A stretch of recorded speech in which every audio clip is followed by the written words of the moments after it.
American New York court ఈ రోజు అదానీని arrest చేయమని ఇండైట్ చేశారు. రాహుల్ గాంధీ ఏమంటున్నాడు? అదానీని అరెస్ట్ చేయమని అడుగుతున్నాడు. అదానీని బిలియనర్ 2008లో చేసింది ఎవరు? మీరు గవర్నమెంట్ లో ఉన్నప్పుడే కదా సోనియా గాంధీ. అంబానీని బిలియనర్ చేసింది ఎవరు?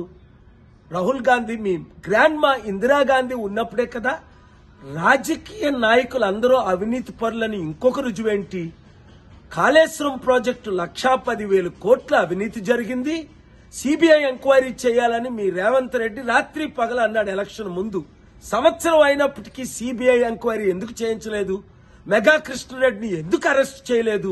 అవినీతికి ఇప్పుడు ఆయనకి బెస్ట్ ఫ్రెండ్ రేవంత్ రెడ్డి మీరు ఎందుకు ఎలాగయ్యారు? కనుక డబుల్ స్టాండర్డ్ వద్దు. దమ్ముంటే మీరు కాళేశ్వరం ప్రాజెక్ట్ ని ఇప్పుడే ఇన్వెస్టిగేట్ చేసి, ఆల్రెడీ కాగ్ రిపోర్ట్ 48,000 కోట్లు అవినీతి జరిగింది కనుక మెగా కృష్ణారెడ్డిని అరెస్ట్ చేయండి. కోర్టులు ఎందుకు న్యాయం చేయాలి? కోర్టులు అన్నది సంవత్సరాలు పడుతుంది.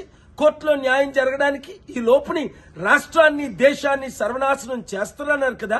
స్టీల్ ప్లాంట్ అమ్మకుండా నేను కోర్టుకెళ్లి ఆర్డర్స్ తీసుకొచ్చాను. అవినీతి ఎమ్మెల్యేలని బాయ్కట్ చేయమని, డిశ్చార్జ్ చేయమని, డిస్మిస్ చేయమని అడుగుతున్నాను. రండి ప్రజలారా.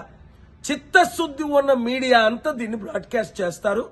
అవినీతి లేని రాజ్యం మనం తీసుకొద్దాం, అభివృద్ధి చేద్దాం.